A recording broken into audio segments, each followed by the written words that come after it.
नमस्कार. मी डॉक्टर रत्ना. सगळ्यांचं 75 आणि 90 डेज म्हणजे वेट लॉस आणि मधुमेहाच्या रिव्हर्सलच्या चॅलेंजमध्ये सगळ्यांचं मनापासून स्वागत करते. आपण दर रविवारी काही गप्पांसाठी भेटतो.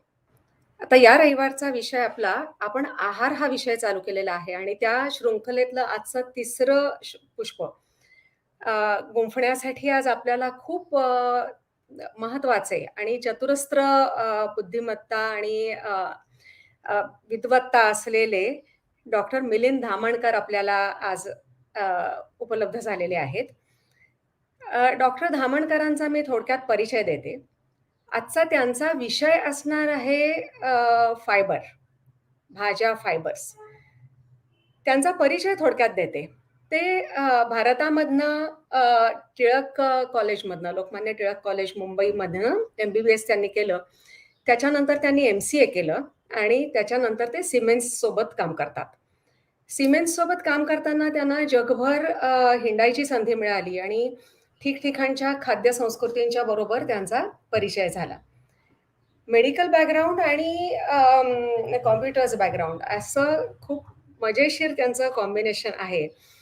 आणि खाद्यसंस्कृतींचा परिचय जसं त्यांचा होत गेला, तसं त्यांच्या मेडिकल ज्ञानाचा उपयोग करून त्यांनी त्याच्यातलं कशा-कशात काय-काय इंटरेस्टिंग आहे या गोष्टींचा मागोवा घ्यायला सुरुवात केली. आणि त्याचा खूपसा फायदा त्यांनी अनेकांना आहारातल्या संकल्पनांचा जोड देऊन त्यांच्या आजार होऊ नयेत म्हणून प्रिव्हेन्शन आणि ट्रीटमेंटसाठी सुद्धा अनेकांना सल्ले दिले. अ, डॉक्टर दीक्षितांचा जेव्हा अमेरिकेमध्ये दौरा झाला होता त्यावेळेला त्यांची माझी भेट झाली. डॉक्टर धामणकर सध्या फिलाडेल्फियामध्ये असतात. तेव्हा त्यांची माझी भेट झाली आणि त्या लेक्चरच्या दरम्यान मला खूप इंटरेस्टिंग वाटलं, की त्यांना या विषयांमध्ये खूप इंटरेस्ट आहे. आणि मग जेव्हा असं आम्ही ठरवत होतो, की आता आहार याबद्दल आपल्याला काहीतरी बेसिक लोकांना माहिती मिळणं, काहीतरी त्याचं ॲप्लिकेशन म्हणजे आपण सायन्समध्ये खूप साऱ्या गोष्टी शिकतो, पण त्याचं ॲप्लिकेशन प्रत्यक्षात कसं करायचं, अशा सगळ्याबद्दल आपण काहीतरी लिहूया. त्यावेळेला मला डॉक्टर धामणकरांची आठवण झाली. डॉक्टर धामणकरांना मी विचारलं, की "तुम्ही असं पुस्तक लिहाल का?" आणि अ, मला हे कृतज्ञतापूर्वक नमूद करावंसं वाटतं, की आता जे आपलं पुस्तक आलेलं आहे, आरोग्यदायी आहार असं मराठीमध्ये आहे ते. त्याचे लेखक डॉक्टर धामणकर आहेत आणि त्याच्यामध्ये मी को-ऑथर आहे, डॉक्टर अदिती केळकर याही को-ऑथर आहेत. पण हा सगळा पुस्तक लिहितानाचा अनुभव आमचा खूप छान होता आणि आपल्याला आता त्यांच्याबरोबरच खुद्द गप्पा मारायची संधी मिळणार आहे. त्यामुळे अशा बहुविध प्रज्ञा असलेल्या डॉक्टर मिलिंद धामणकरांचं मी स्वागत करते. मी तुम्हा सगळ्यांचं स्वागत करते आणि अशी खात्री आहे, की आज आपल्याला या आजच्या सेशनमधनं खूप इंटरेस्टिंग माहिती मिळणार आहे. अ, तर चला बघूया, आपण सज्ज होऊया पुढच्या गप्पांच्या कार्यक्रमासाठी. Thank you, Dr. Ratna, for my introduction. Before I start, this is the disclaimer regarding the content of my presentation. मी मुख्य विषयाला सुरुवात करतो. Many of you will relate to my expression here. Do I have to eat my veggies? खरोखर मी भाज्या खाल्ल्याच पाहिजेत का? आपले संत सांगतात, कांदा मुळा भाजी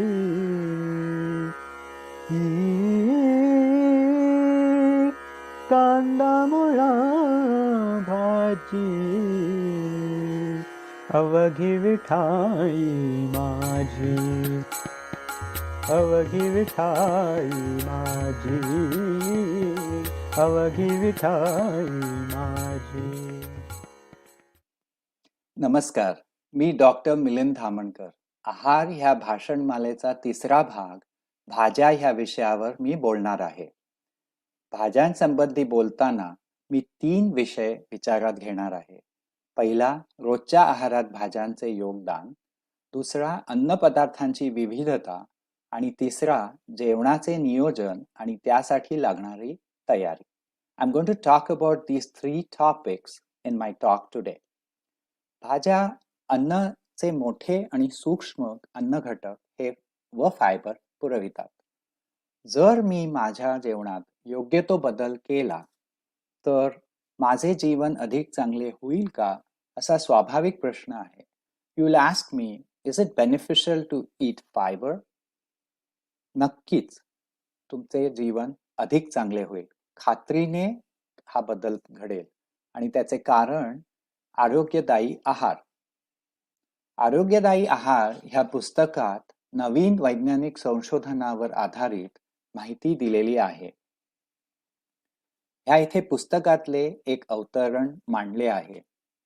Based on scientific evidence, in his book, Fiber Fueled, gastroenterologist Dr. Will emphasizes that when we optimize gut bacteria through plant-based diet and a lifestyle with mindfulness, we will improve our health, reverse many of the lifestyle illnesses like obesity and diabetes, and we will feel energized and happy.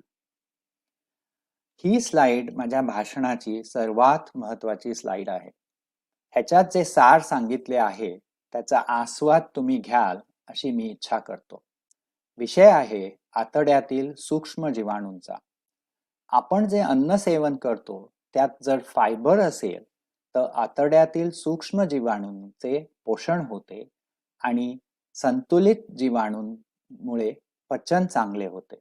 पचन चांगले झाले की आपले आरोग्य, मानसिक अवस्था आणि निर्णय क्षमता वाढते आणि मग आपण आरोग्यदायी आहारचे सेवन करतो आणि हे चक्र व्यवस्थित चालू राहते.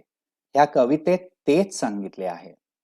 आपल्याच सवयींचे आपण बनतो गुलाम, आपल्याच सवयींचे आपण बनतो गुलाम, आहारात बदल करून द्या त्यांना पूर्णविराम.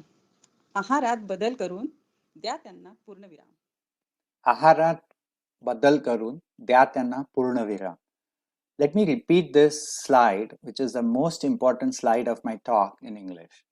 The topic is about the brain-gut connection and gut microbiome. So the food we eat, if it contains fiber, then that fiber feeds the gut microbiome and they thrive. Good gut microbiome helps digestion, and that impacts our health, mental health, and our decision-making capabilities. So then, by making slight changes in our diet and including fiber, we could eat better and have good health. फायबरचे काय फायदे आहेत? फक्त वनस्पतीजन्य पदार्थात fibre मिळतं. पोट भरल्याची जाणीव होते. आतड्याचे आरोग्य चांगले राहते. अन्न पचनात मदत होते. कर्करोग टाळण्यासाठी मदत होते आणि हृदयविकार टाळण्यासाठी मदत होते फायबरमुळे. Let me repeat the benefits of fiber.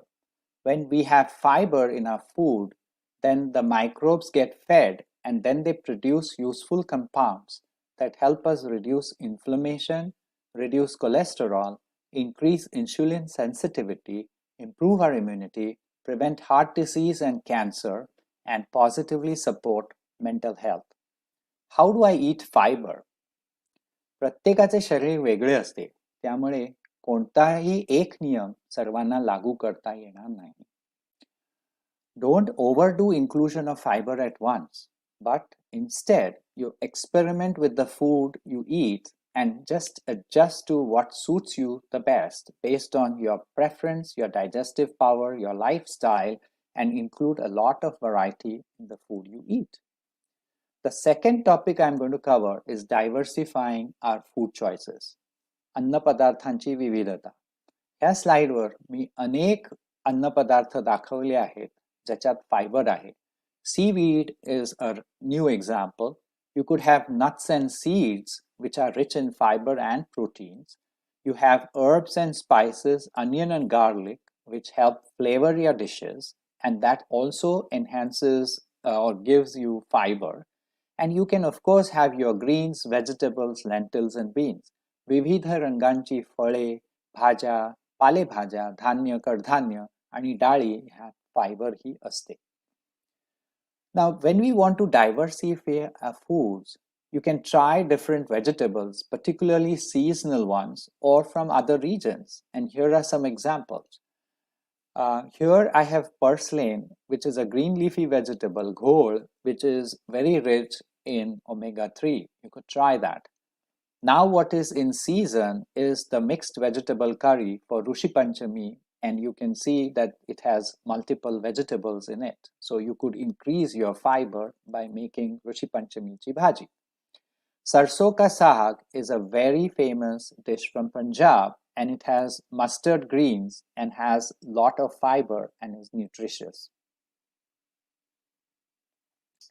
You can use every part of the plant for your advantage. Here you can see green leafy vegetables made with onion and garlic, and the stems used to make a salad with yogurt by boiling the stems. That's called as deti. And you can use the other parts of the vegetables to make vegetable broth. Using vegetable broth, you can prepare some vegetables and certain stew dishes, and you will realize that you don't have to add oil in them. You could certainly try using vegetable broth in place of oil.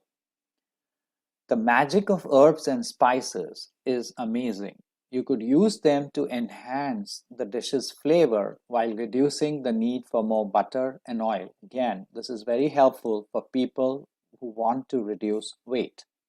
In the book, I have also added importance and benefits of common spices we use in daily life. You could be curious and try something radically different for a change. For example, I have used fennel bulbs to make a yogurt-based salad with orange in it, and it did taste very good. I used fennel and rutabaga, which is a good substitute for potato, and made a baked dish, which was a complete meal. Substitution and experimenting is also very good. For a regional dish from Uttarakhand, Thechwani, you can see I substituted the starchy potato with rutabaga because that's a good substitute for potato, and it was a wonderful, great tasting dish, Thechwani. I got it from my friend. Everybody know a lot of cooking techniques. I'm just going to summarize that for everyone's benefit because by using different cooking techniques, we can diversify our food choices. We all are aware of cooking with water and a lid, boiling with pressure cooker, blanching, steaming, frying. We have stir frying, grilling, roasting, baking, and you have new techniques like air frying where you reduce the amount of oil or butter you use for making your food. Blanching, उकळत्या पाण्यात जर तुम्ही भाजी 1 ते 2 मिनिटं ठेवलीत आणि मग ती गार पाण्यात टाकली तर त्याचा रंग खूप चांगला होतो. These are some examples with vibrant colors of beans and carrots which I have used particularly for salads to keep the crunchiness of the vegetable. Grilling and roasting are great options, and you could grill on a pan as shown over here, which gives good view or the sight and taste for the salad.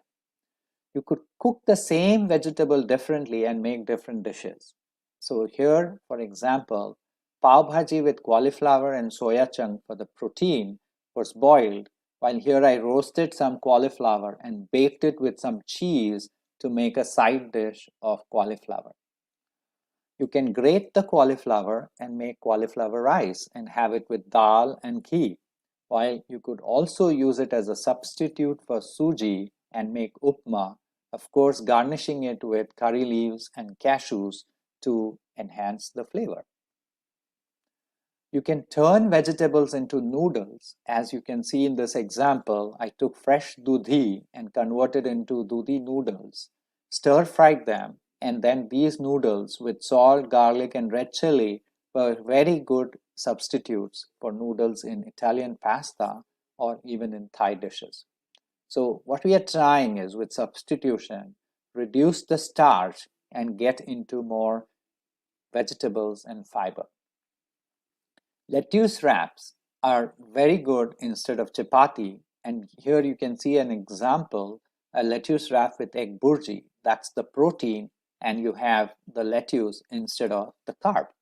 You can also stuff vegetables and flowers and have a whole meal. Here you can see an example of stuffed capsicum with paneer, onion, and rice, or stuffed pumpkin flowers before baking. They made a good meal. Fermented foods are good alternatives as well. And sauerkraut made from cabbage is a great example to incorporate into your food. Similarly, kimchi or miso are very good food items you can try. An example I love is that of amboli, the black pea sambar, and the moringa leaf vegetable, a very traditional dish made in Konkan for Janmashtami. So here I have listed different food items where you have choices for fiber and incorporating different variety of food to get your fiber. Try all of these. Before I come to the third part, I would like to go over the survey response. स्वयंपाक करताना सगळ्यात जास्ती वेळ कशाला जातो? तर उत्तर होती, आज काय करावे ह्या विचारात खूप वेळ जातो, पोळी भाकरी करायला वेळ जातो आणि भाजी निवडायला वेळ जातो. सगळ्यात जास्ती वैताग कशाचा येतो? तर किचन कट्टा आवरण्याचा. खाण्याचे प्रत्येकाची आवड निवड वेगवेगळी असेल तर ती पूर्ण करण्याचा आणि तोच पदार्थ खावा लागला तर वैताग येतो. कुठल्या भाज्या अजिबात आवडत नाहीत? कारले, तोंडली आणि वांगी वर द टॉप चॉईसेस. सध्या नवीन काय पदार्थ करून पाहिलेत? And they were very interesting responses. शिळ्या भाकरीचे चाट, दुधीचे वडे आणि काकडीचे thalipeeth. So coming to the third topic, meal planning and meal preparation. तर जेवणाचे नियोजन त्याचे काय फायदे आहेत? तर तुम्ही वेळ, श्रम आणि पैसा वाचवाल. तुम्हाला व्यायाम करायला वेळ मिळेल. तुम्ही चांगली सवय लावाल आणि फायबर खाणे तुमचा स्वभावच बनेल. You will form a new habit and make it a second nature to include fiber in your meals. You will mindfully and confidently architect your health. How do you plan? So, आठवड्याच्या जेवणाचे नियोजन करा. Plan weekly meals on paper or digitally. त्यानुसार पदार्थे विकत आणा. So go shopping accordingly and then prepare few condiments ahead of time like chutney and variety of sauces and pickles so that you can save time on the day of the meal. दुसऱ्या दिवशी शिजवलेल्या अन्नाचा वेगळा पदार्थ करा. Cook once, eat twice. ते शिळ्या भाकरीचे chaat is a very good example of cook once, eat twice. Because you bring in variety, but you have already saved time by preparing part of the meal the previous day. Have weekly go-to options and repeat few easy to make favorite recipes. So if you have a crunch of time and you are in a hurry, you can quickly go and do your favorite recipe because you know how to do it fast.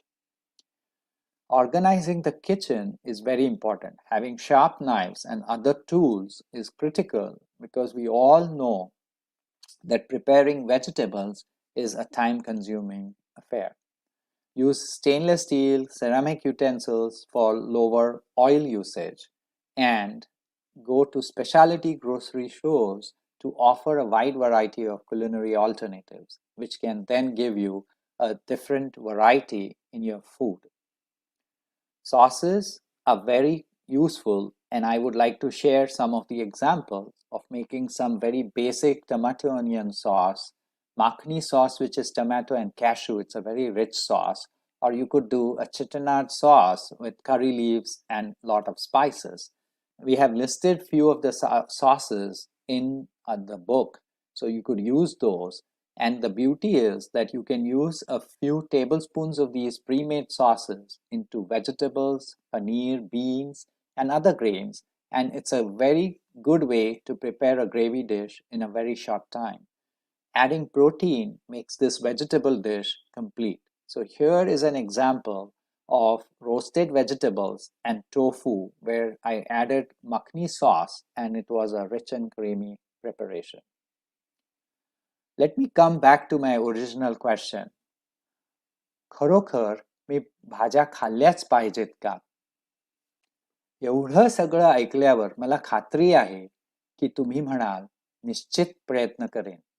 Hopefully you will be happy like I am in this illustration and will agree to include fiber in your diet. तुम्ही तुमच्या आहारात किंचितसा बदल केलात आणि fibre जाणीवपूर्वक खायला लागलात तर लवकरच तुम्ही आरोग्यदायी आहार घ्याल अशी मला आशा आहे. Because fibre is health. कांदा मुळा भाजी, कांदा मुळा भाजी, अवघी विठाई माझी माझी, अवघी विठाई माझी माझी माझी माझी माझी, अवघी विठाई माझी.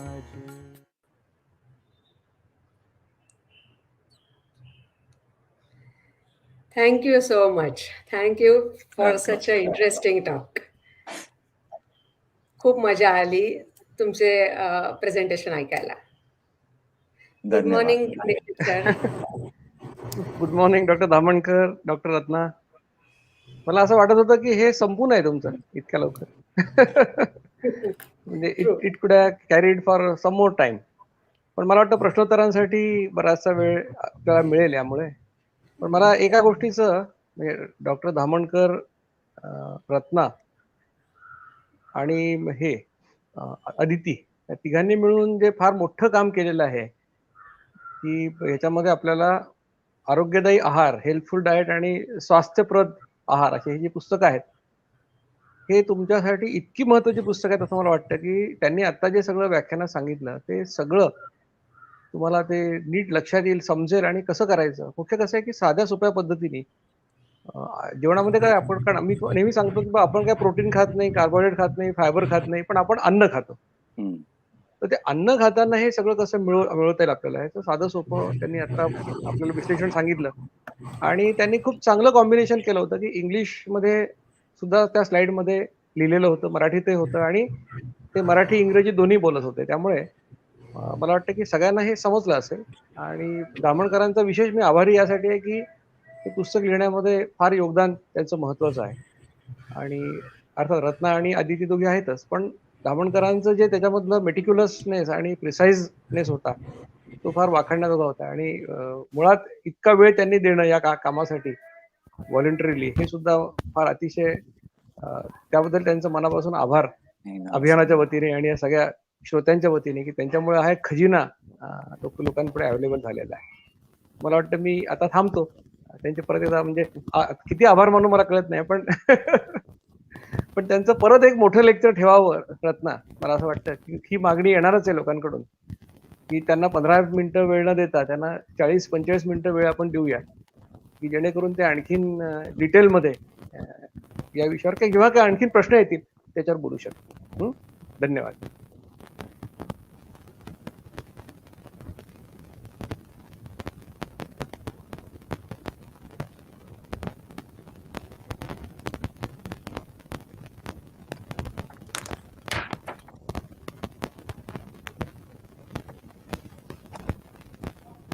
रत्नाचा आवाज येत नाही. रत्ना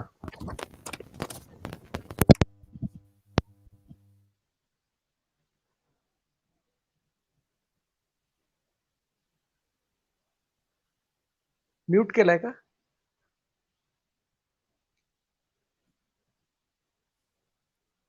मला वाटतं in the mean time doctor Dhamankar, I will ask you this question which is asked by Vishwas. This is his second question actually. I will find out the first question, but the second question is in which vegetables are rich in proteins and what are the sources in India? की कुठल्या भाज्यांमध्ये protein जास्त प्रमाणात आहे आणि भारतामध्ये अशा कुठल्या भाज्या आहेत असं त्यांचा प्रश्न आहे. हा, आणि मी उत्तर मराठीत देतोय and I can then repeat important parts in English. Okay. Protein source हा फक्त व्हेजिटेबल असा विचार न करता think about the diversity of food I included which are also rich in fiber. त्यामुळे नुसत्या व्हेजिटेबल नको. फॉर एक्झाम्पल सोयाबीन आहे. Soybean is a very good source of protein.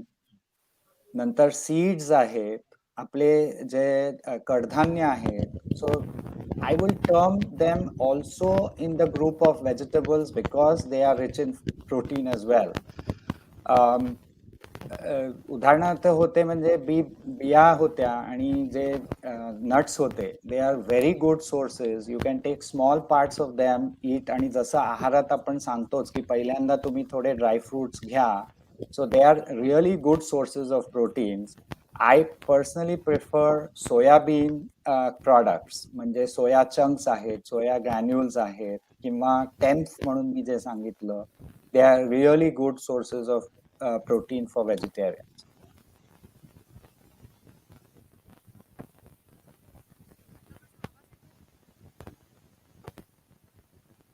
Ratna, तू आता बोल, मला वाटतं. नाही, अजून ऐकू येत नाहीये. So the first question of Vishwas is, do we get calcium from vegetables and what are the sources? हा, तर हा खूप चांगला प्रश्न आहे, कारण बऱ्याचदा we have people who cannot take milk products, कारण दुधात आणि दुधाचे जे पदार्थ आहेत त्याच्यात कॅल्शियम खूप असतं. पण for some reason if you are not tolerant to milk, मग दूध नाही घेता आलं, तर कोणत्या ह्याच्यातनं तुम्हाला कॅल्शियम जास्ती मिळू शकेल? तर मुख्य आहे तीळ आहे, नंतर नाचणी आहे, ragi for example. Tofu is a very good source of calcium, and some green leafy vegetables like rajgira आहे, नंतर मेथी आहे. They definitely have good sources of calcium. So these are plant-based sources of calcium. Right. एक मी इथे add करते. माझा आता आवाज येतोय का? Yes, येतोय. yes, येतोय. ओके. एक सोयाबीन बद्दल मगाशी आपण बोललो होतो की उत्तम सोर्स आहे प्रोटीन्सचा व्हेजिटेरियन याच्यामधनं.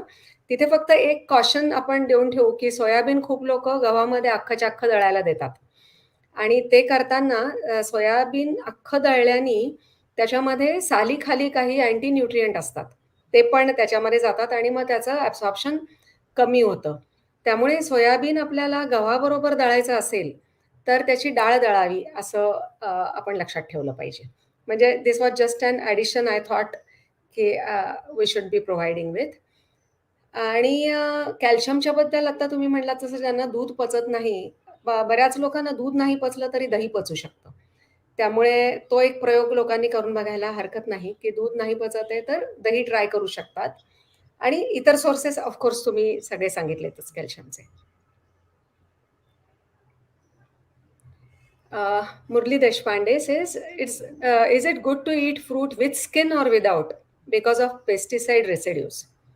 Okay. Yeah, so again, this is हे महत्वाचं आहे, and you have to be conscious about की आपल्या ह्याच्यात इतर केमिकल्स जात आहेत का. कारण see, one of the important thing is, जे मी गट मायक्रोबायोम बद्दल बोललो, so pesticides and chemicals are hurting those gut microbiome. So जितकं आपण केमिकल फ्री खाऊ शकतो, वी शुड ट्राय.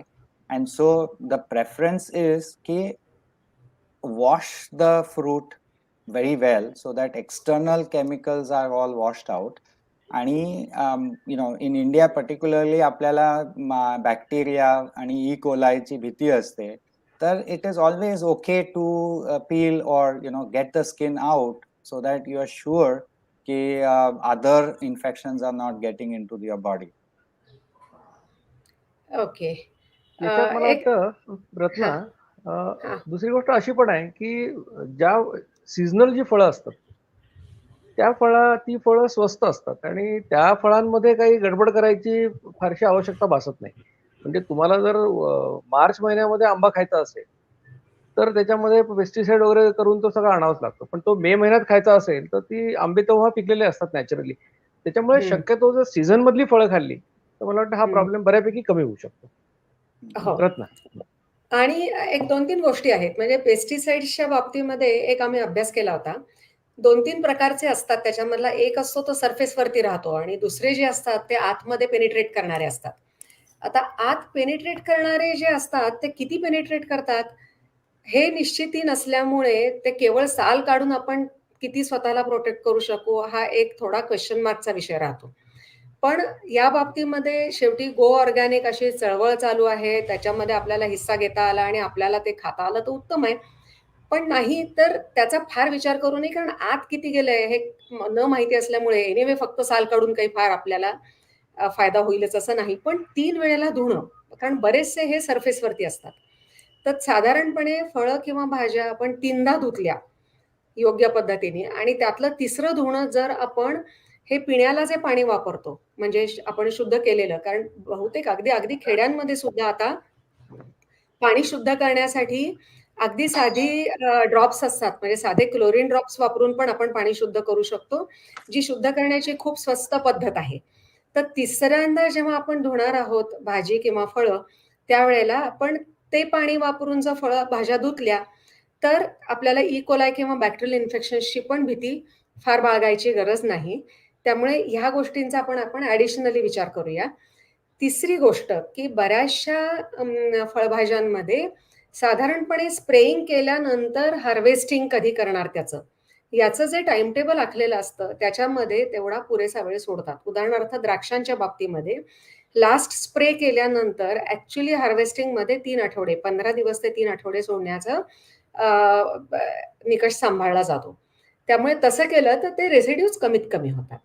म्हणजे this is just to make people feel assured, की नाहीतर मग कारण भीती पण मनामध्ये बाळगून उपयोगाचं नाही. ज्या गोष्टी आपल्याला करता येतात त्या निश्चित कराव्यात. पण खूप अदृश्य गोष्टींची अतिभीती बाळगून आपलं आयुष्य फार दुःखी करू नये असं मला वाटतं.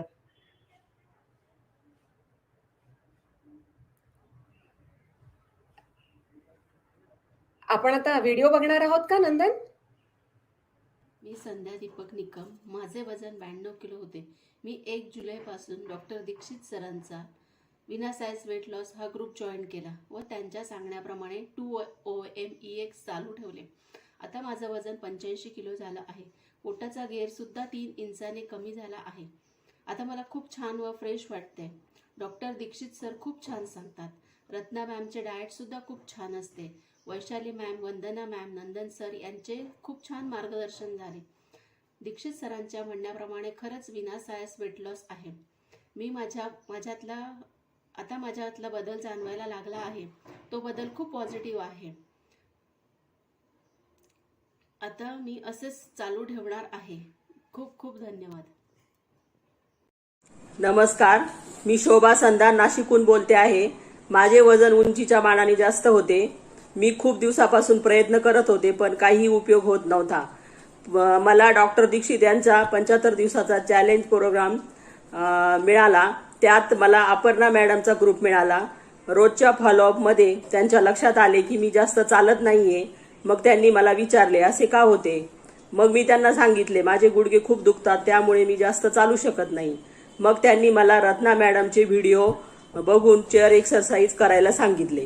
त्याचप्रमाणे रत्ना मॅडमनी पाठवलेल्या डाएट रेसिपी माझी सुनबाई रोज करते. मी त्याप्रमाणे जेवण करते. माझा रोजचा फॉलोअप अपर्णा गोरे मॅडम घेत होत्या.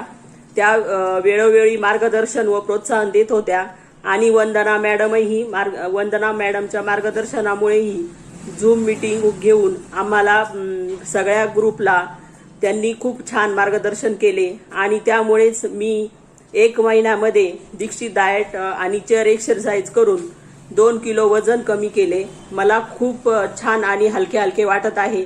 मला अजून 20 किलो वजन कमी करायचे आहे असा माझा दृढ निश्चय आहे. मी Dixit sir, Ratna madam, Aparna madam, Vandana madam यांचे सगळ्यांचे खूप खूप आभारी आहे. धन्यवाद.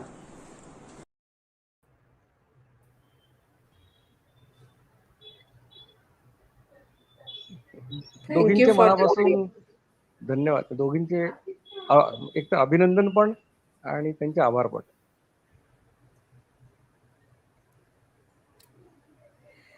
पुढचा प्रश्न घेऊया. 75 डेज चॅलेंज मध्ये सहभागी नाही, पण डाएट प्लॅन आणि एक्सरसाइज फॉलो करते. मोड आलेले मूग आणि मटकी कच्चे खाल्ले तर चालेल का? नाही, त्यांना म्हणायचंय कच्चंच खायचं का उकडून वाफवून पण खायचं? हा, तर म्हणजे मी म्हणेन की तुमच्या प्रकृतीप्रमाणे तुम्हाला जर कच्चं खाऊन चांगलं वाटत असेल तर जरूर कच्चं खा. जर त्यातून तुम्हाला असं वाटलं की द बॉडी टेल्स यू, म्हणजे तुमचं शरीर तुम्हाला सांगत असतं, त्याच्याकडे थोडं लक्ष दिलं तर एक 4 मिनिटं 5 मिनिटं थोडंसं मीठ घालून वाफवून खाल्ले तरी सुद्धा चालतील.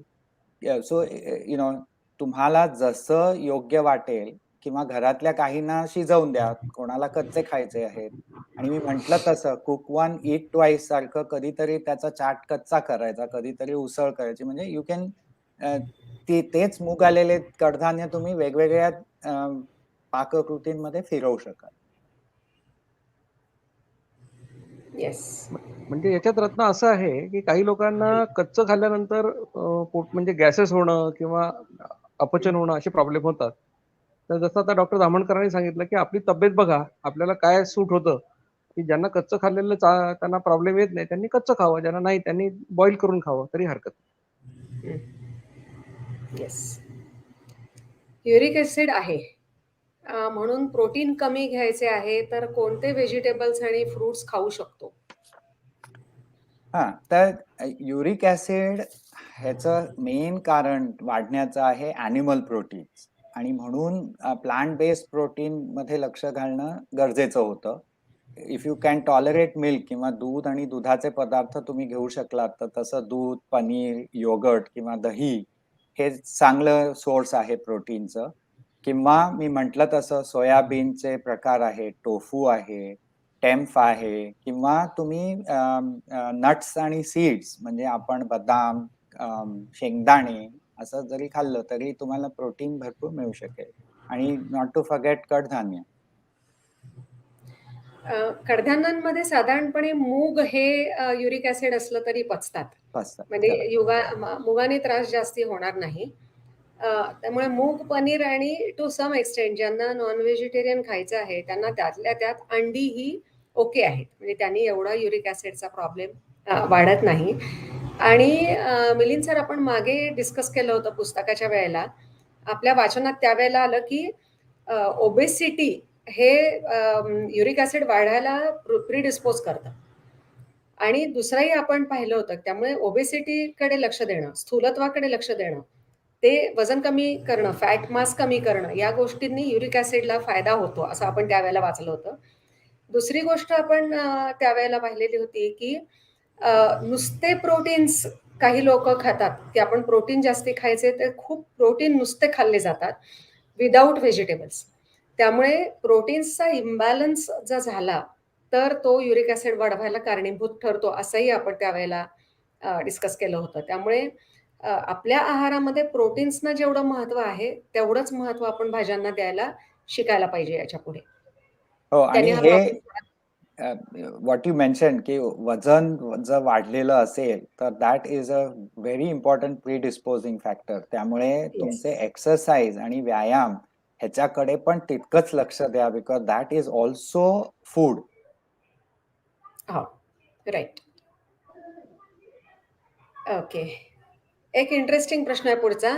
R some combinations of food bad like milk and banana, curd and fish etcetera? तर ह्याच्यात आयुर्वेदाच्या दृष्टीने जर आपण बघितलं तर दे डेफिनेटली प्रिस्क्राईब की तुम्ही हे कॉम्बिनेशन करू नका, म्हणजे फिश आणि कर्ड खाऊ नका किंवा दूध आणि फळं खाऊ नका. पण नॉर्मली वेस्टर्न रेसिपीज बघितल्यात किंवा तिथे जे प्रचलित आहे त्याच्यात they will add cheese or milk in to the chicken dishes and stuff like that. त्यामुळे सायंटिफिक स्टडी अशी नाहीये की जेणेकरून आपण असं ठोसपणे सांगू शकू की those combinations are not good. पण आपल्या शरीराकडे लक्ष द्या, आणि जर तुम्हाला एखादं कॉम्बिनेशन जर जचलं नाही तर I think that is a combination you should avoid. Right. म्हणजे आपल्याकडे पुरावा नसल्यामुळे आपण आपल्या शरीराकडे लक्ष द्यावं आणि आपण ठरवावं की आपल्याला हे पचतंय का, आपल्याला याचा त्रास होतोय का. कारण विरुद्ध अन्न हा कन्सेप्ट आहे, पण सायंटिफिक प्रूफ त्या अर्थाने अजून आपल्याकडे नाही त्या सगळ्याचं. म्हणजे मी थोडं असं पण म्हणेन रत्ना आणि मिलिंद की कसं आहे की आता प्रत्येक घरामध्ये एक कुठली तरी पॅथी पाळली जाते, म्हणजे जनरली त्या पॅथीवर विश्वास असतो. काही घरांमध्ये होमिओपॅथीवर असतो, कुठे आयुर्वेदावर असतो, कुठे मॉडर्न मेडिसिन जे असेल ते. म्हणजे जर तुमच्या घरामध्ये जर हे तुम्हाला असं सांगितलेलं असेल किंवा तुम्ही केळं आणि दूध खाऊ नका एकत्र, तर माझं म्हणणं आहे की तुमचा जो विश्वास आहे तो तुम्ही तसा ठेवायला हरकत नाही. म्हणजे आता कसं आहे की आम्ही म्हणतो की याच्याबद्दलचे शास्त्रीय पुरावा नाही, म्हणजे आम्हाला माहित नाही अजून किंवा तो आलेला नाहीये. पण आता पुढे चालून काय होईल 10 वर्षांनी 15 वर्षांनी आम्हाला माहित नाही. तर त्यांनी मुळामध्ये काय ते दोन्ही एकत्र खाणं काय आवश्यक आहे अशातला भाग नाहीये. ज्याला केळं खायचं तो केळं वेगळं खाऊ शकतो आणि दूध वेगळं पिऊ शकतो. त्यामुळे ते एकत्र करून खायला पाहिजे असं काही नाही. त्यामुळे तुम्ही आयुर्वेदावर तुमचा विश्वास असेल आणि तुम्ही ते पाळत असाल तर तुम्ही ते फॉलो करा. ते अडचण काही नाही.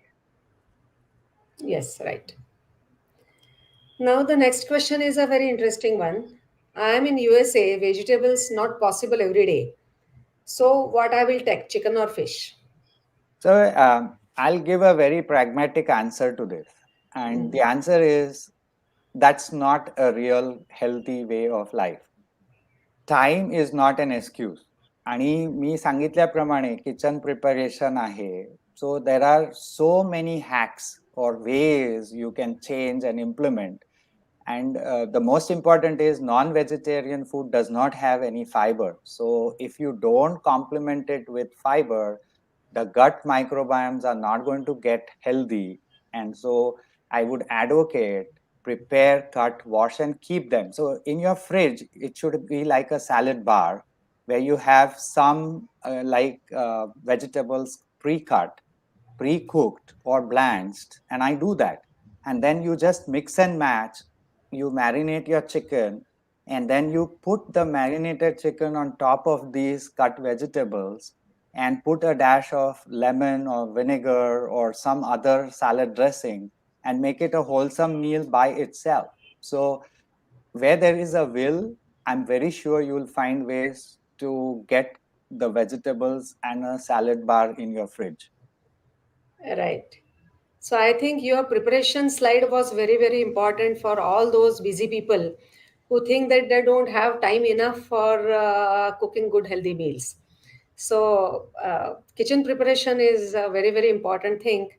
And if they have missed the slide, they can read the details in the book also. There is a section on kitchen preparations. आणि इथे मी आवर्जून सांगेन की मी जे वेगवेगळ्या देशांमध्ये प्रवास केले तर आय यूज टू इंटरोगेट आणि मी प्रश्न विचारायचो की तुम्ही काय तयारी करता, because to improve your own timing to prepare food, because nobody wants to sit in the kitchen and cook for hours. तर तिकडनं मी खूप शिकलो की लोक कसे आपापले पदार्थ आवडीचे प्रिपेअर करून ठेवतात. आणि म्हणून त्या पुस्तकात काय किंवा ह्या लेक्चरमध्ये आय थिंक तो experience was brought out because we all are busy and nobody wants to spend time in the kitchen because we love to do other things. True. Okay. Next question. Do fiber foods like salads reduce gas and indigestion problem, and how? Yeah.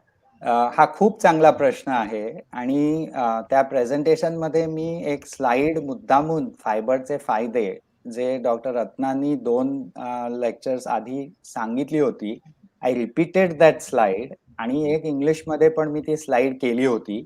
आणि त्याचं मुद्दामूनच ती केली होती कारण one has to understand की हे आपण जे खातो भाजी किंवा फायबर त्याचं नक्की शरीर काय रूपांतर करतं किंवा what is it that helps in this avoiding gas, avoiding bloating, avoiding indigestion.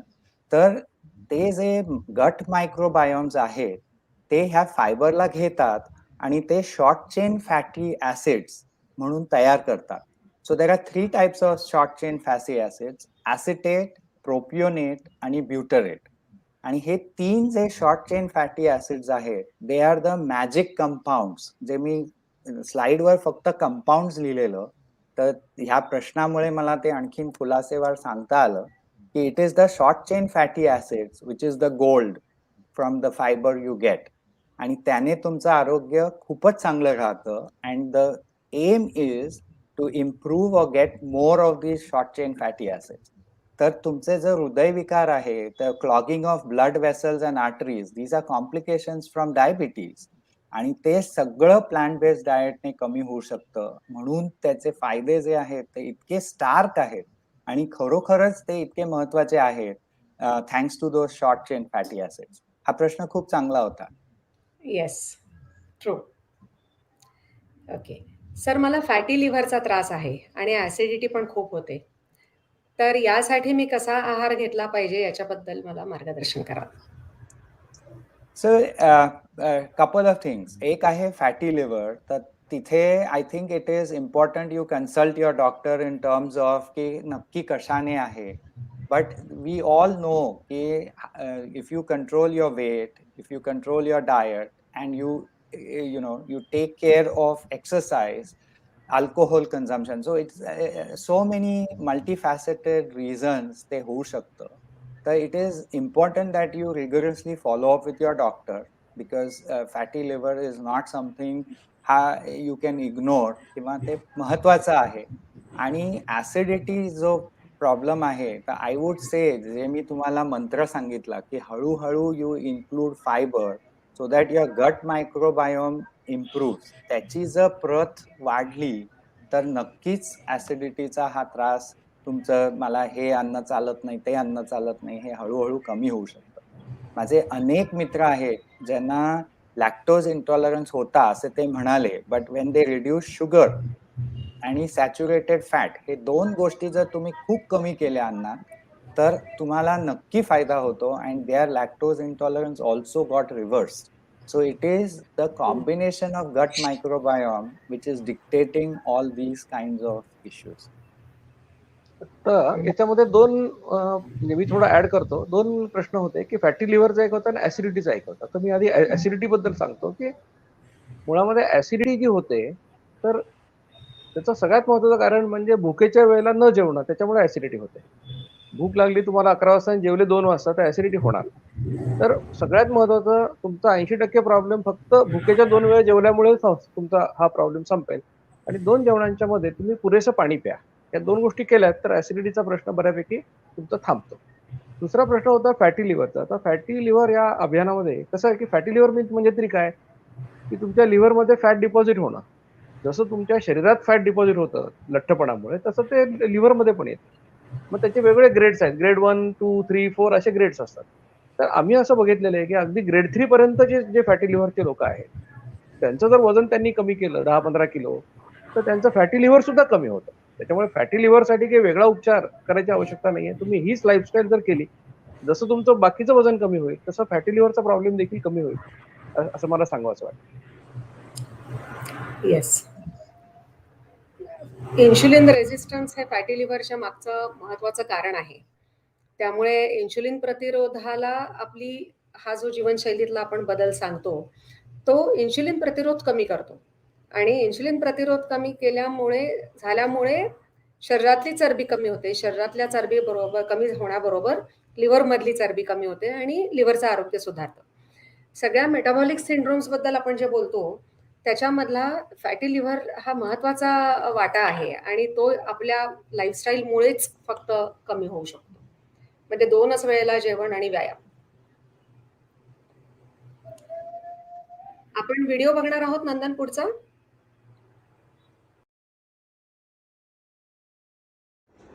नमस्कार, मी शुभदा देशपांडे, चिंचवडला राहते. बीजे मेडिकल कॉलेज ऑफिस स्टाफमध्ये काम करते. माझं 2 वर्षापूर्वीपासून मेनोपॉजमुळे वजन एकदम वाढू लागलं. HbA1c तपासलं असता 6 आलं. तेव्हा डॉक्टरांनी सांगितलं तुम्ही प्री डायबेटिक आहात, काळजी घ्या. तेव्हापासून वजन कमी करण्याचा बराच प्रयत्न केला. डॉक्टर दीक्षित डाएटनुसार 2 वेळा जेवणाचंही ठरवले, पण तो नियम मी जास्त दिवस पाळू शकले नाही. 2 महिन्यांपूर्वी वजन वाढीमुळे गुडघे दुखायला लागले. तेव्हा वजन कसंही करून कमी करायलाच हवं असं ठरवलं आणि त्याच दरम्यान मैत्रिणीने मला या 75 दिवसांच्या डाएट प्लॅनविषयीची पोस्ट पाठवली. मी लगेच ग्रुप जॉईन केला आणि doctor Dikshit sir, doctor Ratna madam आणि डॉक्टर भालेराव सर आणि सर्वच टीमकडून वेळोवेळी मार्गदर्शन आणि प्रोत्साहन मिळाले. रोजच्या विविध पदार्थांच्या रेसिपीज आणि मुख्य म्हणजे जेवणात काय काय आणि किती प्रमाणात असावे हे समजल्यामुळे घरात सर्वांनाच मी योग्य आहार दिल्याचं समाधान मिळतंय. तसेच वेगवेगळे पदार्थ केल्यामुळे घरातलेही खुश असतात, विशेषतः मुलगी. रोजच्या क्विजमुळे ज्ञानात भर पडते. तसंच डॉक्टर दीक्षित कमी वेळा खाल्ल्यावर कसे फायदे होतात हे शास्त्रीय कारणे देऊन पटवून देतात, त्यामुळे पटते. हे डाएट सुरू केल्यापासून मी उत्साही असते. सकाळी चालणे जमत नसल्याने संध्याकाळी चालते. चालणे जमले नाही तर डॉक्टर रत्ना मॅमच्या व्हिडिओबरोबर घरीच एक्सरसाइज करते. माझे 1 जुलैला वजन 68 किलो होते. आता 63.15 किलो झाले आहे. वजन कमी होते याचा खूप आनंद होतोय. ही जीवनशैली मी कायम अनुसरायची ठरवले आहे. माझ्या मिस्टरांनाही मधुमेह आहे. त्यांनी हे डाएट करावे असे मी त्यांना वारंवार आग्रह करत असते आणि ग्रुपवर आलेल्या यशोगाथा सतत त्यांना पाठवते. तसंच माझ्या ओळखीच्या सर्वांना ही जीवनशैली अनुसरण्याबद्दल सांगत राहते. डॉक्टर दीक्षित सर आणि टीमचे खूप खूप आभार. हॅलो एव्हरीवन, आज बरोबर 1 महिना आपल्याला दीक्षित सरांच्या डाएट प्लॅनमध्ये जॉईन होऊन बरोबर ह्या सेशनला 1 महिना कंप्लीट केलेला आहे. कोणाचं पोट कमी झालं आहे, कोणाचं वजन कमी झालं आहे, ह्या प्रत्येक गोष्टींचा ज्याचा त्याचा अनुभव वेगळा आहे. पण मी एक माझा चांगला अनुभव तुमच्याबरोबर शेअर करते. मी प्रत्येक महिन्याची चतुर्थी करते, तीही निरंकार म्हणायचं कसं, तर सकाळी 8 वाजेपासून कॉफीच्या एक इन्स्टॉलमेंटमध्ये कॉफी घेत जाते. पण ह्यावेळेस विचार केला आपण कॉफी न घेता ताक घ्यायची. बरोबर जेवणाची वेळ 11:30. त्यावेळेस मी 1 ते 1.5 लिटर ताक बनवून घेतलं होतं आणि म्हटलं पिऊ जितकं शक्य होईल. 2 ग्लास ताक पिल्यावर मला असं वाटलं बस झालं हे ताक आपल्यासाठी. त्याच्यानंतर विचार केला ताक घेतानाच की 4-4:30ला जर भूक लागली तर आपण कॉफी घेऊ. पण मी तुम्हाला ऑनेस्टली सांगू 4-4:30ला मला भूक पण नाही लागली आणि मला त्याची गरजही नाही वाटली. बरोबर 10 वाजता जेवले. पण हा पूर्ण दिवसभरचा जो स्पॅन होता तो अतिशय आनंदी आणि उत्साही होता. कुठेही चिडचिड नाही, कुठेही काही नाही. या सर्व गोष्टींसाठी दीक्षित सरांबरोबर मी वंदना मॅडम, वैशाली मॅडम आणि नंदन सरांचे मनापासून आभार मानते की त्यांनी वेळोवेळी आमचा फॉलोअप घेतलेला आहे. प्रत्येक डे टू डे आमच्या कॉन्टॅक्टमध्ये राहतात आणि अक्षरशः वैशाली मॅडमचा प्रत्येक गोष्टीला बरोबर माझ्या मागे फॉलोअप राहतो. Thank you everyone.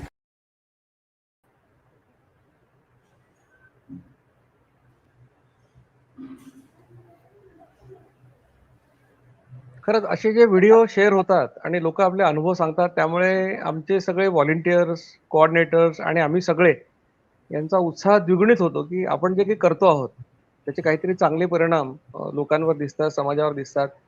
तर असंच तुमच्या प्रतिक्रिया कळवत राहा. जेव्हा जेव्हा आमचे कोऑर्डिनेटर विचारतात तेव्हा लाजू नका. म्हणजे यश हे क्वालिटेटिव्ह असतं, म्हणजे गुणात्मक असतं, नेहमी संख्यात्मक नसतं. म्हणजे कोणाला असं वाटतं की माझं 2च किलो कमी झालंय, मी काय सांगूया. माझं जेव्हा 10 किलो कमी होईल तेव्हा मी सांगेन, तर असं नसतं. म्हणजे 2 किलो कमी होणं आणि हे गुणात्मकतेच असतं ना. शेवटी आपलं वजन कमी व्हायला लागलेलं आहे आणि आपल्याला जर रस्ता बरोबर असेल तर आपला मुक्कामाचं ठिकाण आपलं येणार, हे नक्की. त्यामुळे त्या बाबतीत असं हेजिटेशन न ठेवता किंवा मी कसं काय सांगू, जेव्हा आम्ही म्हणतो किंवा तुम्ही व्हिडिओ पाठवा तर जास्त अति मोठ्या संख्येने पाठवत जा. कदाचित गरज पडली मला वाटतं रत्नात एखादा आपण कार्यक्रम हा फक्त लोकांच्या प्रतिक्रियांचाच करूया असं मला वाटतं की त्यामध्ये आपण 20, 25, 30, 40 येतील तेवढे व्हिडिओ लोकांना दाखवू. Good idea. Okay. What is a microbiome? Combination of bacteria, fungi and other organisms in the gut or anything else? आणि so फक्त gut पुरतं मर्यादित आहे का पूर्ण शरीरावरच्या याला मायक्रोबायोम म्हणतात? म्हणजे फक्त आतड्यापुरतं? so microbiome is actually a combination of organisms in a zone or in a sphere. When we say gut microbiome, म्हणजे असं अधिकृत आहे की ते त्या आतड्यामधले सूक्ष्म जीवाणू आहे. And that is a combination of what you just had said, bacteria, fungi, virus, सगळ्याचं कॉम्बिनेशन म्हणून त्याला एक टर्म दिली जाते ॲज मायक्रोबायोम. प्रत्येक व्यक्तीचं ते गट मायक्रोबायोम हे युनिक असतं. So there is no common microbiome for anybody. आणि त्या व्यक्तीला सुद्धा जर त्यांनी एखादा विशिष्ट आहार सतत केला तर ते बदलतं आणि ते परत बॅलन्स येण्यासाठी तुम्हाला फायबर खाणं गरजेचं आहे, कारण फायबरच त्याला ते पोषण करतं.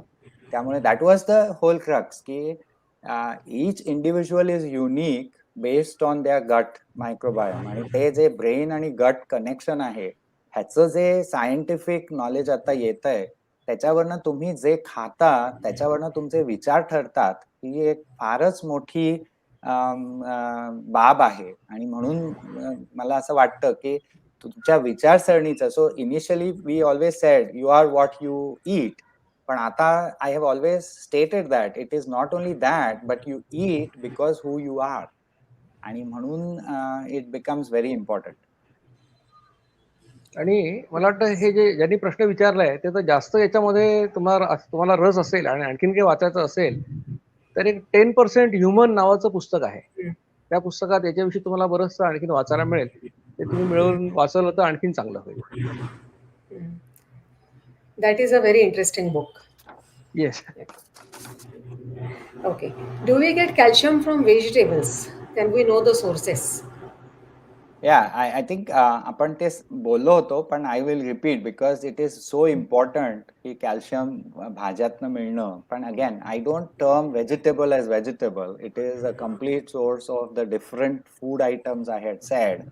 आणि अगेन मिल्क, योगर्ट आणि पनीर और cheese are good from a dairy side of it. पण जर तुम्हाला डेअरी नसेल चालत तर soybean was my number one to go. So anything related to soybean, soya chunks, tofu, temph would be the biggest or the richest source for protein.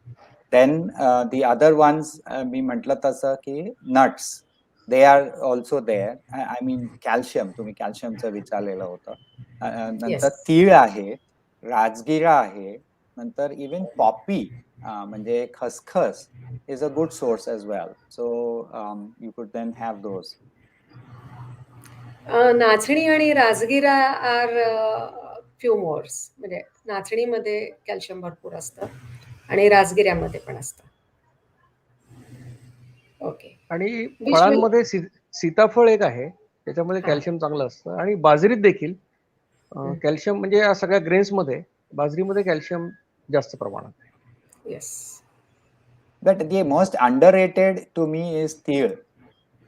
तीळ also age, आणि म्हणून त्या पुस्तकात आम्ही म्हणजे जे मिडल ईस्टर्न क्युझिन आहे त्याच्यात ताहिनी सॉस म्हणून असतो जो तिळाचा असतो. इट इज बेसिकली बारीक दळलेले तीळ, आणि मग त्याच्यात तुम्ही थोडंसं पाणी, थोडंसं लिंबू आणि मीठ घातलं की you get a very excellent sauce, म्हणजे सॅलड ड्रेसिंगवर टाकायला, जे तिळाचं आहे. सो आय थिंक तीळ आणि मी म्हटलं तसं खसखस to me give very good quick sources. Yes. Which vegetables are rich in proteins? And can we list sources? मला वाटतं की हा आपण प्रश्नाचं उत्तर दिलेलं आहे आणि युट्यूबवर त्यांना ते मिळू शकेल, म्हणजे आपण ऑलरेडी याचं उत्तर दिलेलं आहे. हा. Okay, I have increased protein in my food and my HbA1c has increased. Why is this happening? मला वाटतं हा जो प्रश्न विचारलेला आहे की प्रोटीन वाढवले आणि HbA1c वाढलं, तर खरं असं आहे की प्रोटीन तुम्ही वाढवल्यामुळे तुमचं जर हिमोग्लोबिन इम्प्रूव्ह झालं असेल, वाढलं असेल, तर खरं तर तुमचं HbA1c त्यामुळे कमी व्हायला पाहिजे. म्हणजे ॲनिमिया झाला, हिमोग्लोबिन कमी झालं तर HbA1c वाढतं. त्यामुळे प्रोटीन तुम्ही जास्त खाल्ल्यामुळे तुमचं HbA1c वाढलं, ह्याचा दोनचा परस्परांशी उलट विरुद्ध संबंध आहे. म्हणजे त्याच्यामुळे हिमोग्लोबिन वाढून तुमचं HbA1c कमी व्हायला होतं. तर तुम्ही जर डायबेटिक असाल, तुम्ही गोळ्या बंद केल्या असतील किंवा काय, म्हणजे आता तुम्ही मुळात डाएट प्लॅन कशा पद्धतीने फॉलो करता, काय करता, त्याच्यावर हे सगळं अवलंबून राहील की तुमचं HbA1c का वाढलं. आणि मला वाटतं या संदर्भामध्ये आमचे कोऑर्डिनेटर, तुम्ही जर आमच्या ग्रुपवर असाल तर कोऑर्डिनेटरशी तुम्ही संपर्क साधा, ते तुम्हाला याबद्दल मार्गदर्शन करतील. पण प्रोटीन जास्त खाल्ल्यामुळे काही तुमचं HbA1c वाढायचं काही कारण नाही, हे मात्र नक्की. म्हणजे कदाचित वड्याचं तेल वांग्यावर निघत असेल, दुसरी काहीतरी चूक असणार डाएट प्लॅन मध्ये, ते जे काही फॉलो करतायत त्याच्यामध्ये काहीतरी चूक असू शकेल. ते थोडे डिटेल्स बघितले की लक्षात येईल, म्हणजे मग त्यांना ते मार्गदर्शन आपले कोऑर्डिनेटर करतात. ओके. आपल्या डाएटमध्ये 55 मिनिटात फळ का खाऊ नाही शकत, किंवा फळं खाल्ली तर काय? आता हा प्रश्न असा आहे की आपण काय झालंय की तुम्ही आता म्हणजे चॅलेंज मध्ये जे सगळे लोक आहेत या लोकांनी HbA1c म्हणजे चॅलेंजमध्ये 2 प्रकारचे लोक आहेत. एकाला आम्ही म्हणतोय की वेट लॉस चॅलेंज 75 डेज आणि दुसरा ग्रुप आहे तो डायबिटीज चॅलेंजवाल्यांचा, तो 90 डेजवाला आहे. पण झालंय असं की तुम्ही जे लोक स्वतःला वेट लॉसवाले म्हणतात, याच्यात देखील 30% लोक असे असणार आहेत की जे प्री डायबेटिक आहेत, कारण यांनी तपासण्याच केलेले नाही आहेत. त्याच्यामुळे आम्ही असं गृहीत धरलंय सगळ्यांना, आम्ही सगळ्यांना प्री डायबिटीज गृहीत धरून तुम्हाला आम्ही आता डाएट प्लॅन सांगितलेला आहे. आणि म्हणून तुम्ही गोड फळं, आता फळामध्ये काय असतं की फ्रुक्टोज आणि ग्लुकोज असते जास्त प्रमाणात, आणि ती मग त्याच्यामुळे तुमचा इन्शुलिन रेझिस्टन्स वाढतो. आणि म्हणून आपण असं सांगतो सुरुवातीला की किमान 3 महिने जोपर्यंत तुमचा डायबिटीज नियंत्रणात येत नाही तोपर्यंत तुम्ही कुठलंही फळ खाऊ नका. आता कुठलं फळ खाऊ नका म्हणजे सपक फळं, आंबट फळं चालतात खरं तर, परंतु प्रॉब्लेम असा होतो की तुम्हाला अमुक फळांचे एवढे मोठे प्रश्न निर्माण होतात की मग हे खाऊ का ते खाऊ का, म्हणजे कोणाला असं वाटतं की एखादं मोसंबा आंबट निघालं तर मग मोसंबा आंबट आहे का गोड आहे म्हणजे फळ म्हणून. म्हणून आम्ही म्हणतो की तुम्हाला हे कळत नसेल की कुठलं फळ गोड आंबट आहे तर तुम्ही खाऊच नका 3 महिने. म्हणून आपण असं सांगतो की तुम्ही खाऊ नका. पण नॉन डायबेटिक लोक ज्यांचे HbA1c 5.6च्या खाली आहे आणि इन्शुलिन 10च्या खाली आहे, गोळ्या घेत नाही डायबिटीसाठी, अशा लोकांना आम्ही फळं खायला परवानगी दिलेली आहे, पण ती फक्त जेवणाच्या सुरुवातीला खावी असं सांगितलेलं आहे. How can we get newly published books on food? मला वाटतं आपण एक कोऑर्डिनेटर्सची लिस्ट आपल्या ग्रुपवरती मेसेज टाकलेला होता. मोरे सर किंवा नंदन, आपण आता तो स्क्रीनवरती दाखवू शकू का कोऑर्डिनेटर्सची? किंवा आपण असं करूया की या युट्यूबच्या किंवा फेसबुकच्या जे काही आता लाईव्ह चालू आहे हे संपल्यानंतर हे रेकॉर्डिंग अवेलेबल असणारच आहे, तर त्याच्यात देखील आपण हा मेसेज टाकू शकतो आपल्याकडून चॅट बॉक्समध्ये. आणि हे आता वंदना जोशी आणि रत्ना आष्टेकरांचे नंबर आहेत, तर तुम्ही वंदना जोशींना कम्युनिकेट करा या संदर्भात, तुम्हाला पुस्तकं मिळू शकतील. आणि नंतरही चॅट बॉक्समध्ये आम्ही नंबर टाकू वेगवेगळ्या जिल्ह्यांमधल्या लोकांचे. Yes. Okay. What kind of food can help improve facial skin and hair? Yeah, so I think it interests everybody to look good and have good hair. So good skin and hair are very symbolic किंवा तुमचं आहार त्याच्यातनं दिसत असतो. त्यामुळे have a good diet, झोप and sleep should be good and you should be internally very happy and pleased. So ते holistic आहे.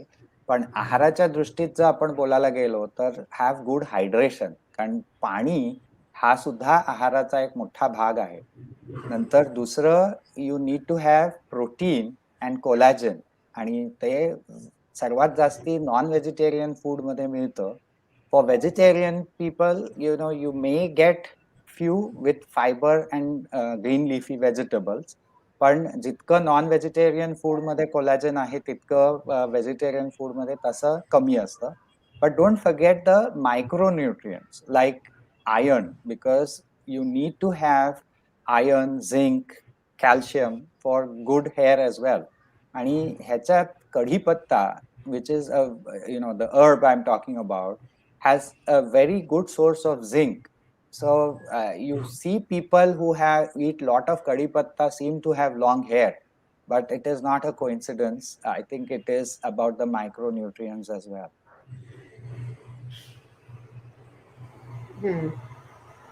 सगळ्या साऊथ इंडियन प्रिपरेशन्स मध्ये कढीपत्ता खूप सारा वापरला जातो आणि जनरली साऊथ इंडियन्स मध्ये केस खूप छान असतात. तर पूर्वी असं वाटायचं की त्याचा संबंध कोकोनट ऑइलशी आहे, पण त्याचा संबंध करी लिव्स आणि झिंकशी पण आहे. बरोबर. आणि you have to take care of yourself, म्हणजे थोडंसं तुम्हाला skin care, hair, scalp care, but more so is water and sleep. म्हणजे तुम्ही खरोखर तुमची क्वालिटी ऑफ स्लीप जर तुम्ही ती नीट केली, कारण बरंचसं पचन आणि जे काय रिपेअर असतो तो त्या झोपेच्या काळात होत असतो. तो I am a big advocate of good restful sleep and water. आणि म्हणजे आता काय झालंय की कढीपत्त्याविषयी आपण असं सांगितल्यामुळे कदाचित नाशिकमध्ये कढीपत्ता महाग होण्याची शक्यता आहे. म्हणजे तारतम्य ठेवून सगळ्या गोष्टी करा. नाही तर उद्या तुम्ही रोजच्या जेवणामध्ये अर्धा किलो पाव किलो कढीपत्ताच खाल्ला तर त्यांनी काही फायदा होईल असं मला वाटत नाही. म्हणजे तारतम्य ठेवून सगळ्या गोष्टी करा की ते काही म्हणजे त्याच्यामुळे काय टकलावर केस येतील अशातला काही भाग नाहीये. इट इज म्हणजे हे जे काही सांगितलं हे कोइन्सिडन्स आहे, याच्यामध्ये आपण आपला अभ्यास करावा लागणार आहे किंवा अमुकच खाल्ल्याने असं होतं. म्हणजे आपण प्रयत्न काय म्हणतात, खोबरं खाल्लं, खूप लोक सांगतात किंवा केस चांगले तुमचे व्हायचे असेल तर खोबरं चावून चावून खा, असं मला लहानपणापासून माझ्या आजी आजोबांनी पण सांगितलं होतं. तर सांगायचा उद्देश काय की या गोष्टी आपल्याला जे कोइन्सिडन्स दिसतात त्यातून आपण काही निष्कर्ष काढत असतो, पण तारतम्य ठेवून सगळ्या गोष्टी कराव्या. नक्कीच. Everything in moderation. Yes. What is ionized water? Is it helpful for nutrition? Very frankly I prefer plain water. त्यामुळे not putting more money in something which I am not sure of. बरोबर आहे. म्हणजे माझ्या मते अशा फॅन्सीफुल कल्पना येतच असतात. पुरेशा टेस्ट न होता हे करता.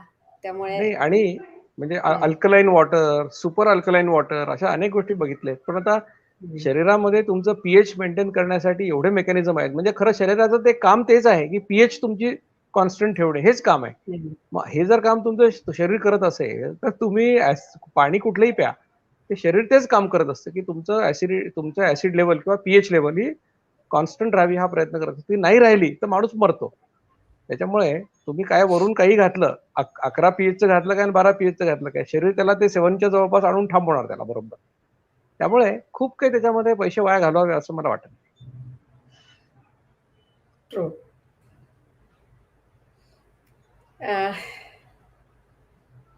आपण काही व्हिडिओज बघणार आहोत पुढे अजून.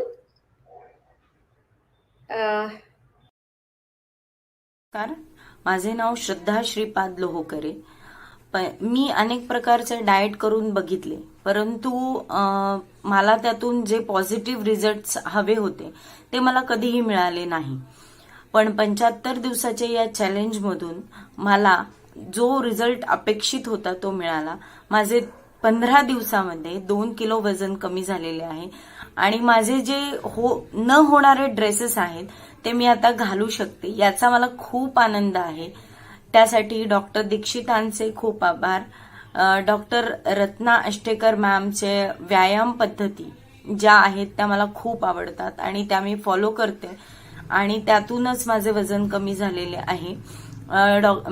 मेघना मॅडमचेही आभार आणि माझ्या ग्रुपमध्ये जे जे सदस्य आहेत त्यांच्यामुळे जे मोटिवेशन मला मिळते की आज त्यांनी जे करून पाहिले आहे ते मलाही करता आलं पाहिजे आणि ते मी केलं पाहिजे, यासाठीही त्या सर्वांचे आभार. धन्यवाद.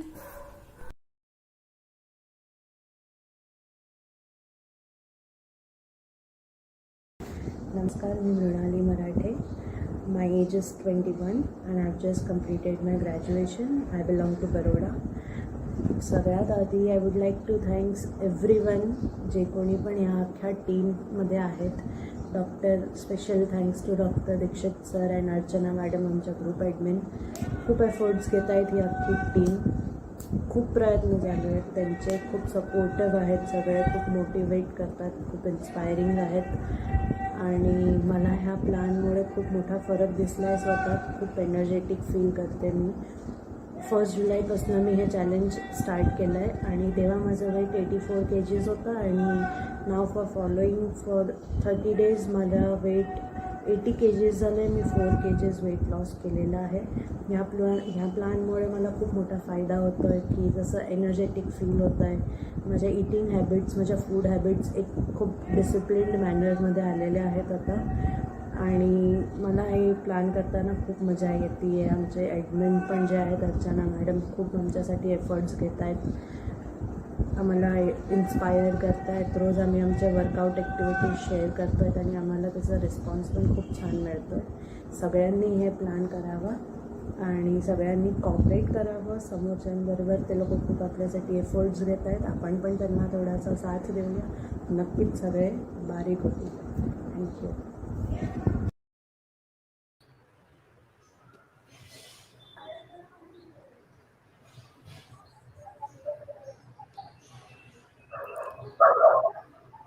Okay. Next question is, what is good food to help in eczema problems?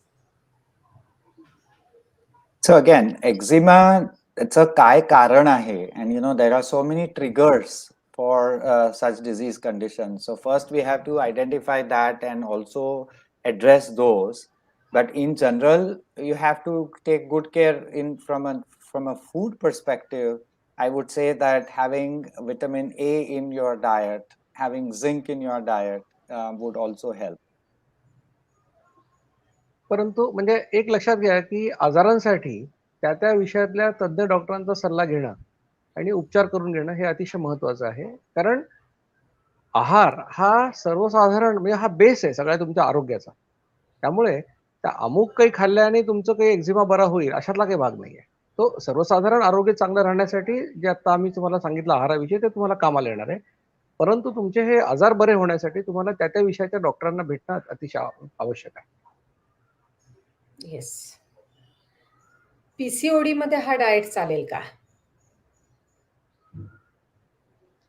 आता पीसीओडी काय असतं की इन्शुलिन रेझिस्टन्समुळे बऱ्याच महिलांमध्ये हा प्रॉब्लेम येतो, पीसीओएस किंवा पीसीओडीचा. तर असं लक्षात आलेलं आहे की जेव्हा तुम्ही दोनदा जेवता तेव्हा तुमचं फास्टिंग इन्शुलिन लेवल कमी होते आणि साहजिकच हा पीसीओडीचा प्रॉब्लेम त्याच्यामध्ये बऱ्यापैकी रिलीफ मिळतो. म्हणून अनेक गायनेकोलॉजिस्ट त्यांच्या पीसीओडीच्या पेशंटला सुरुवातीला हा डाएट प्लॅन सांगतात. त्याच्यामुळे पीसीओडीच्या पेशंटला नक्की याचा फायदा होईल असं मी तुम्हाला सांगू शकतो. Yes.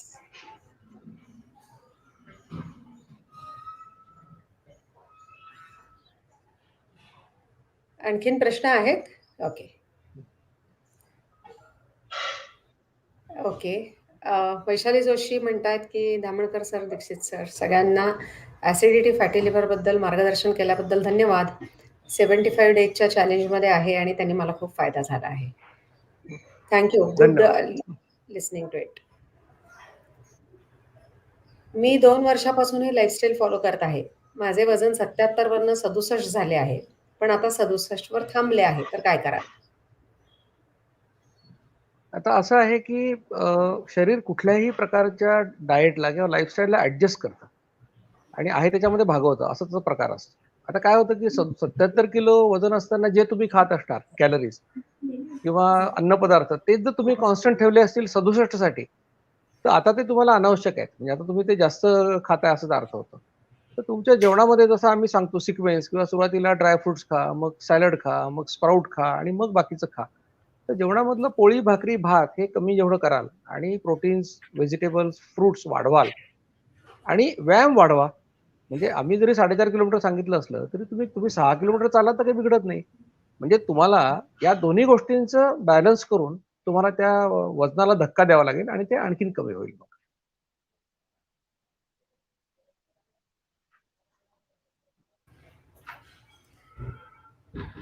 Okay. Didn't know we get fiber from so many sources. Is all this digestible? Or will I have problems like loose motions? Okay. हा तर हा महत्वाचा प्रश्न आहे की इतकं फायबर मी खायला हवं का, कसं खायला पाहिजे. आणि मी म्हटलं तसं की सुरुवातीला तुम्ही थोडं थोडं इंट्रोड्यूस करा वेगवेगळे अन्नपदार्थ. कारण it is shocking to start eating seaweed maybe. तर दॅट्स अ न्यू कॉन्सेप्ट. तर थोडंसं सॅलेडवर ते सीवीड क्रंची टाकून तुम्ही you can just give an attempt तसं. आणि इट डज इम्पॅक्ट. म्हणजे तुम्हाला त्याचं लूज मोशन होतंय का नाही हे तुमच्या आहारावर तुम्ही किती खाताय त्याच्यावर ते खरं अवलंबून राहील. पण always go slow and eat some and introduce new things in. मला वाटतं कदाचित सॉल्युबल आणि इनसॉल्युबल फायबरच्या विषयी पण जर काही सांगता आलं doctor Dhamankar. Yeah, so fiber there are two types त्याचे आहेत. एक आहे soluble आणि एक आहे insoluble. Both of them support and help the gut microbiomes. पण insoluble जे आहे ते basically is going to give the bulk into the stool formation as well. Okay.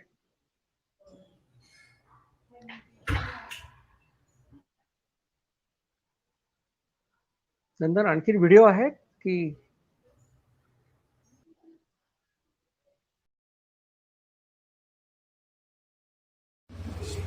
नमस्कार, डॉक्टर दीक्षित सर आणि रत्ना मॅम. मी देवश्री नांदगावकर, अमरावतीवरून.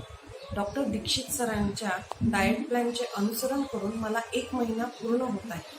मी रोज 1 महिन्यापासून 45 मिनिटे घाईघाईने चालते. या डाएट प्लॅनची सुरुवात करण्यापूर्वी माझे वजन 67 kg होते. ते आता 2.5 किलोनी कमी होऊन 64.5 kg झालेले आहे. डॉक्टर दीक्षित सरांच्या डाएट प्लॅनमुळे मला खूप एनर्जेटिक आणि फ्रेश वाटते आहे. माझ्या कुटुंबातील सगळ्या व्यक्तींना सुद्धा अंकुरित पदार्थ आणि ड्रायफ्रूट्स आणि सॅलड खायची सवय झालेली आहे. माझ्या कुटुंबातील व्यक्तीसुद्धा या डाएट प्लॅनचे अनुसरण करण्यास इच्छुक आहे. दीक्षित सर, पूर्वी मला अपचन आणि ॲसिडिटीचा त्रास होता. जेव्हापासून मी हा दीक्षित प्लॅन चालू केलेला आहे तेव्हापासून हा त्रास माझा कमी झालेला आहे. मला खूप आनंद होत आहे सांगताना की पूर्वी आमच्या घरी जे ब्रेडचे पदार्थ, मैद्याचे पदार्थ, गोड पदार्थ वारंवार खाण्यात यायचे ते आता खूप कमी होऊन गेलेले आहे. हा डाएट प्लॅन सुरू करताना फक्त 2च वेळा खायचे आहे या गोष्टीचे मला टेन्शन आले होते, पण 4-5 दिवसातच मला या गोष्टींची सवय होऊन गेली आणि आता 2 वेळा खाण्याव्यतिरिक्त मला कुठल्याच वेळी खाण्याची आठवण येत नाही. मला अजून 10 किलो वजन कमी करायचे आहे आणि हे माझे ध्येय मी लवकरच पूर्ण करेन अशी आशा करते. धन्यवाद सर.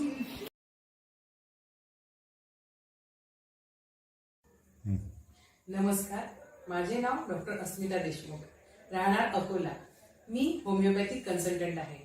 माझे वय 40 वर्ष, उंची 162 सेंटीमीटर आणि वजन मात्र 84 किलो होते. दिवसभर बसण्याच्या व्यवसायामुळे आणि व्यायामाअभावी सतत वजन वाढतच होते. 2 ते 3 वर्षापूर्वी डॉक्टर दीक्षित सरांच्या जीवनशैलीप्रमाणे मी डाएट घेत होते. त्यावेळेला 2 महिन्यात 2 किलो वजन कमी झालं. मात्र कसे खायचे आणि कधी खायचे आणि काय खायचे हे कळत नव्हते. त्यामुळे मला ऍसिडिटी आणि 2 जेवणांच्या मध्ये खूप भूक लागणे असा त्रास होत होता आणि कालांतराने ते खंडित झाले. पण यावेळी मात्र 75 दिवसीय वेट लॉस चॅलेंज सोबत मी परिणामकारकरित्या माझे वजन 3.5 किलो कमी करू शकले आहे. महिन्याच्या शेवटी माझे 3.5 किलो वजन कमी झालेले आहे. ग्रुपमध्ये होणाऱ्या डिस्कशन्स, डाएट प्लॅन्स आणि इतर सूचनांचं काटेकोरपणे पालन करत असताना मला हे डाएट प्लॅन, ही जीवनशैली परिणामकारक आणि प्रेरणादायी ठरत आहे. मी डॉक्टर दीक्षित सर आणि सर्व टीमचे मनापासून आभार मानते. धन्यवाद. नमस्कार.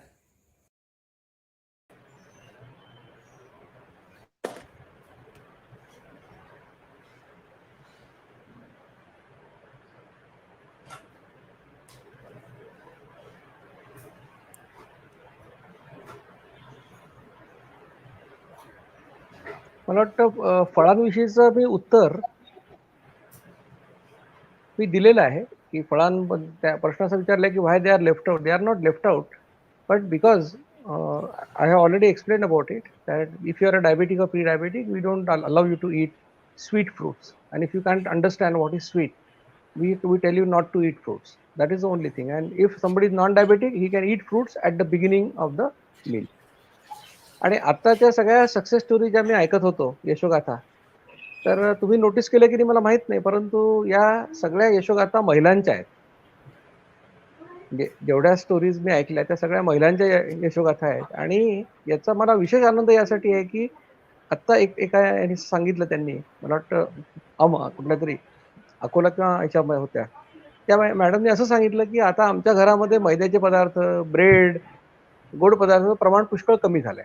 तर एक घरातली जर महिला आरोग्याविषयी अवेअर झाली, खाण्याच्या सवयीविषयी अवेअर झाली, तर घर बदलतं असा जो अनुभव आहे. तर त्यामुळे हे मला अतिशय भावलं की हे सगळे यशोगाथा महिलांच्या आहेत. मला वाटतं पुढच्या वेळेला पुरुषांच्या पण आणखीन यशोगाथा येतील. येस.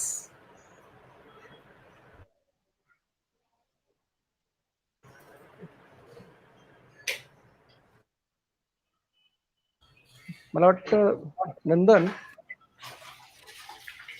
वेळ बराच झालेला आहे. 1 तास 20 मिनिटं झाले. हा वंदना. Hello, good morning. आज आपल्या 75 दिवस वेट लॉस चॅलेंज आणि 90 डेज डायबिटीज चॅलेंज याच्यातला या कार्यक्रमातला हा सहवार आहे. आज आहार विषयक आपलं हे 3रं व्याख्यान आहे आणि हे अत्यंत महत्वाचं असं व्याख्यान आज झालेलं आहे. यामध्ये डॉक्टर मिलिंद धामणकर सर यांनी व्हेजिटेबल्स आणि फायबर याविषयी विशेष मार्गदर्शन केलं आणि गृहिणी रोज स्वयंपाक करताना कोणती तयारी करायला असायला हवी, तसंच डाएट प्लॅनर तयार असायला हवं आणि अगदी किचन मध्ये कोणती तयारी, किचन मध्ये वापरायची जी आयुधं आहेत ती सुद्धा कशी तयार असायला हवी, ती कमीत कमी वेळात जास्तीत जास्त चांगला स्वयंपाक गृहिणी करू शकेल आणि वेळेत तिचं हे स्वयंपाकाचं काम ती उरकू शकेल आणि तिची स्वतःची बाकीची कामं ती करू शकेल. याविषयी खूप सुंदर मार्गदर्शन केलं आणि ते अत्यंत महत्वाचं होतं. त्यामुळे धामणकर सरांचे खूप खूप आभार. आणि ह्यामध्ये आपल्याला खूप आपण आजकाल काय आहे, डाएट प्लॅन करा असं सांगितल्यावर आपल्याला काय खायचं नाहीये ह्याची यादी आपण जास्त शोधत राहतो. तर त्यापेक्षा आपण काय खाऊ शकतो ह्याची जर यादी आपण पहिल्यांदा केली तर आपल्याला लक्षात येईल की आपण खूप सारं खाऊ शकतो, की आपल्याला बंधनं अशी खूप नाही आहेत. आपण उगाचच आपल्या मनाचा खेळ करत असतो की मी काय खाऊ शकणार नाही आणि मग त्याविषयीच आपण सतत काहीतरी प्रश्न विचारत राहतो की मग मी हे खाऊ शकणार नाही का, ते खाऊ शकणार नाही का. असं नाही, मी काय खाऊ शकतो आहे हे पहिल्यांदा शोधून त्याची यादी तयार करा.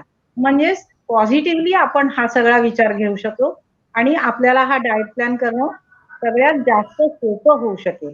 हे मात्र प्रत्येकाने लक्षात ठेवायचे. तसंच दीक्षित सर आज वेळात वेळ काढून आपल्या बरोबर आहेत, त्यांचेही खूप आभार. रत्ना मॅडम तर आमची लाडकी आहे त्यामुळे त्यांचे आभार. तसंच आपल्या सर्व हा जो प्रोग्राम आहे हा तुमच्यापर्यंत पोहोचवण्यासाठी आपले सायबर एक्सपर्ट तन्मय दीक्षित यांचे खूप आभार.